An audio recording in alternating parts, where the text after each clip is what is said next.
ලෝකයේ තියෙන හැම උස්කන්දක්ම මිනිස්සු කවදා හරි දවසක ජයගෙන ඉවරයි කියලා ඔබ හිතනවා නම් ඒක සම්පූර්ණ වැරදීමක්. අභ්‍යවකාශයට පවා ගිය මිනිසාට අදටත් පය තියන්න තහනම් වුණු ලොව උසම කන්දක් තියෙනවා. නොදුටු ලෝකයේ තුලින් අද අපේ කතාව භූතානයේ පිහිටි ගංකාර්පියුන්සොම් අබිරහස් කන්ද ගැනයි.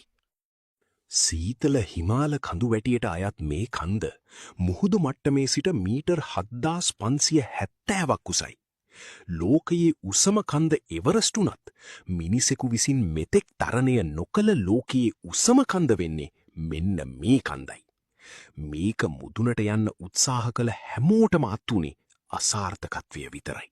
භූතාන වැසියන් විශ්වාස කරන්නේ මේ කඳුමුදුන් කියන්නේ දෙවිවරුන් සහ පූජනීය ආත්මයන් ජීවත් වන ස්ථාන කියලයි. ඒ නිසා මිනිස් පාද තබා ඒවා අපවිත්‍ර නොකිරීම සඳහා භූතාන රජය විසින් 1994 වර්ෂයේ සිට මීටර් 6000ට වඩා උස් කඳු තරණය කිරීම සපුරාම තහනම් කළා. පසුව 2003දී මේ කන්ද සම්පූර්ණයෙන්ම තහනම් කලාපයක් බවට පත් වුණා.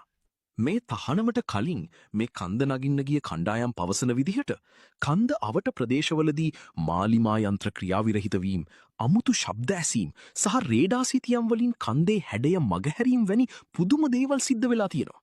සමහරු පවසන්නේ මෙහි යෙටි වැනි අద్භූත සතුන් ඉන්නා බවයි. මිනිසාට යන්න අවසර නැති භූතානයේ මේ අබිරහස් කන්ද ගැන ඔබ මොකද හිතන්නේ? පහලින් කමෙන්ට් කරන්න. ලෝකයේ ඔබ නොදුටු මේ වගේ තවත් අద్භූත තොරතුරු දැනගන්න අපේ පිටුව දැන්ම ෆලෝ කරන්න.